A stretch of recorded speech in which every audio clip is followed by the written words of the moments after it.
नमस्कार, मी संजय वरकड. आपण आत्ताच न्यूज यात्रा पाहायला सुरुवात केली आहे. बिहारचे मुख्यमंत्री नितीश कुमार यांनी आज केंद्रीय गृहमंत्री अमित शहा यांच्या उपस्थितीमध्ये राज्यसभेसाठी बिहारमधून आपला अर्ज दाखल केला.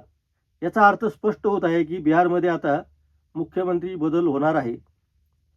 बुद्धिबळाच्या खेळामध्ये असं म्हटलं जातं की राजा वाचवायचा असेल तर वजिराचा बळी द्यायला सुद्धा हरकत नाही, पण राजा वाचला पाहिजे, कारण राजाला चेकमेट होऊ नये हा बुद्धिबळाचा खेळ असतो. भारतीय जनता पक्ष आणि विशेषतः अमित शहा सध्या भारताच्या राजकारणामध्ये या राजकीय बुद्धिबळाच्या खेळामध्ये सर्वात अग्रेसर आहे हे वारंवार सिद्ध करतात. बिहारमध्ये सुद्धा त्यांनी एक मोठी खेळी केली आणि नितीश कुमार यांना अलगद उचलून आता केंद्राच्या राजकारणामध्ये आणण्यामध्ये यश मिळवलं असं आपल्याला म्हणता येईल. मुख्यमंत्रीपद सोडल्यानंतर अर्थातच आता बिहारमध्ये भारतीय जनता पक्षाचा मुख्यमंत्री होईल असंच आता बोललं जात आहे. या बदल्यामध्ये ज्या काही तडजोडी होतील त्यामध्ये नितीश कुमार केंद्रामधील एखादं मोठं मंत्रिपद आपल्या पदरात पाडून घेतील असंही म्हटलं जात आहे. पण महत्त्वाचा मुद्दा आहे की अनेक वर्षांपासून एका राज्यामध्ये आपला मुख्यमंत्री आणण्यासाठी भारतीय जनता पक्ष ज्या पद्धतीने आपले डावपेच आखतो आहे त्यामध्ये त्यांना आणखीन एक यश मिळालं असंच या सगळ्या निर्णयावरून दिसून येत आहे. आणि विशेषतः नितीश कुमारांचा अर्ज दाखल करताना केंद्रीय गृहमंत्री अमित शहा सुद्धा उपस्थित राहिले. त्यामुळं अमित शहा यांची या सगळ्या प्रकरणामध्ये महत्त्वाची भूमिका आहे हे अधोरेखित होत आहे.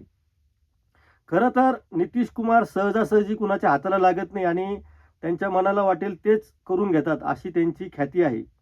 त्यांच्या एकूणच धरसोड वृत्तीमुळे त्यांना काही वेळा पलटूराम म्हणून सुद्धा टीका सहन करावी लागलेली आहे.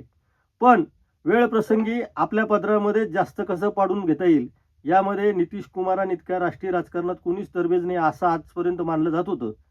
त्यामुळंच की काय, बिहारच्या निवडणुकांमध्ये भारतीय जनता पक्षाने सर्वाधिक जागा म्हणजे 202 पैकी 89 जागा जिंकल्या होत्या आणि केवळ 85 म्हणजे 4 जागा कमी असताना सुद्धा बिहारचं मुख्यमंत्रीपद त्यांनी नितीश कुमारांना दिलं होतं.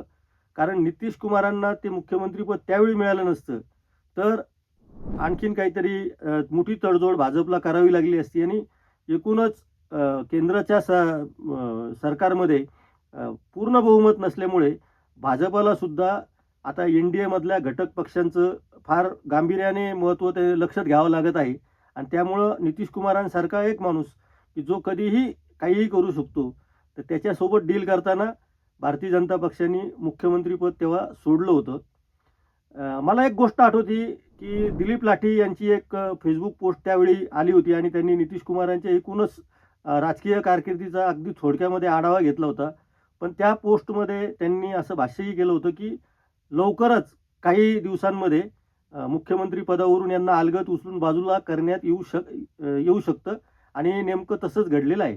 त्या पोस्टची आठवण यामुळे झाली होती की त्यावेळेस आम्ही खूप चर्चाही केली होती की नितीश कुमार सहजासहजी हे मुख्यमंत्रीपद सोडणार नाही.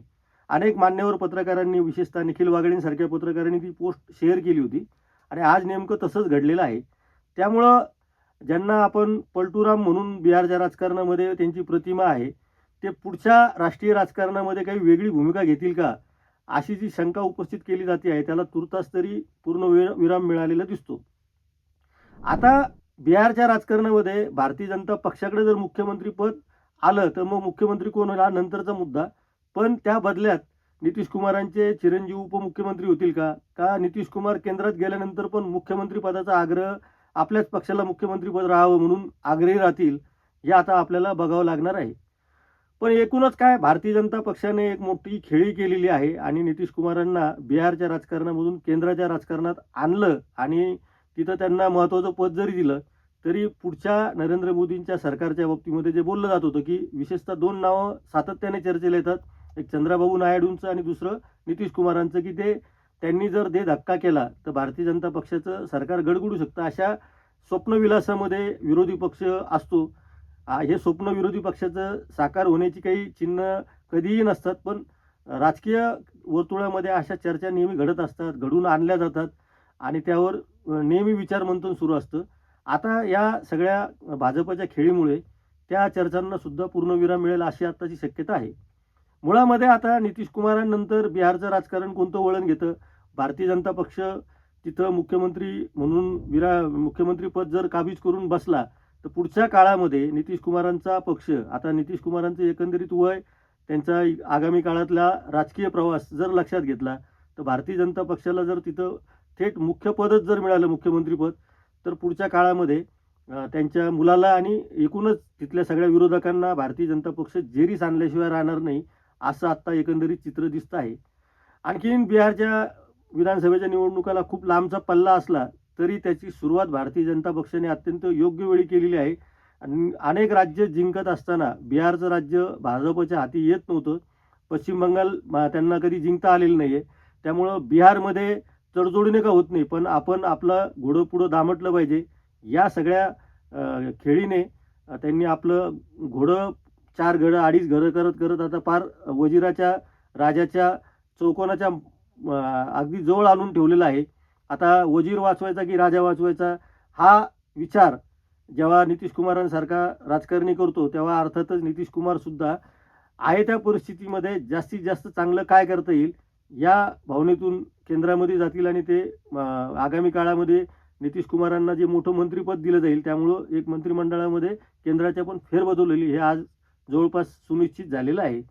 पुढच्या काळामध्ये बिहारमध्ये भाजप कसे पाय रोवतो आणि नितीश कुमारांच्या पक्षाशीच त्यांच्यासोबतच त्यांचं हातात हात घालून चालणार की मग नंतर हातात हात घातल्यानंतर पुन्हा पायात पाय अडकून हे दोन्ही पक्ष एकमेकांसमोर संघर्ष करणार, हे सुद्धा पाहणं खूप रंजक ठरणार आहे. एकूणच काय, राज्यसभेच्या सगळ्याच निवडणुकांमध्ये ज्या पद्धतीने मोर्चेबांधणी भारतीय जनता पक्ष करत आहे ते पाहता त्यांचं एक एक राज्य काबीज करणं आणि आपला झेंडा फडकवत राहणं हे जे उद्दिष्ट आहे ते साध्य करताना दिसत आहे. काही काळासाठी केलेली तडजोड ही खरोखरच त्यांनी दाखवून दिलं की भारतीय जनता पक्ष हा काही फार वेळ वाट पाहणारा पक्ष नाही.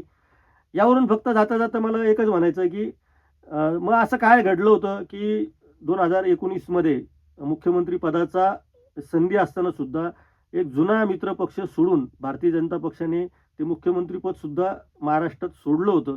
कारण जर बिहारसारखीच जर त्यांनी विचार केला असता तर कदाचित त्याही वेळी अडीच वर्षाचं मुख्यमंत्रीपद हे उद्धव ठाकरे आणि भारतीय जनता पक्षामध्ये वाटप झालं असतं असं आज वाटायला लागतं. त्यामुळे बिहारच्या अनुषंगानं अशी चर्चा करायला काही हरकत नाही. कारण मतदार असो किंवा आपण पत्रकार असतील किंवा राजकीय विश्लेषक असतील हे नेहमी तटस्थ राहून असाच विचार करतात, जे तटस्थ खरोखर आहेत ते, की त्यांनाही असं वाटतं की 2 हिंदुत्ववादी विचारांचा दावा करणारे जर पक्ष होते आणि मित्रपक्ष म्हणून 30 वर्ष 35 वर्ष सोबत राहिले होते तर त्यावेळेस भाजपने अशी तडजोड शिवसेनेसोबत काय केली नाही, असा प्रश्न आज पुन्हा नितीश कुमारांच्या निमित्ताने महाराष्ट्रामध्ये अनेक जाणकारांना निर्माण होईल.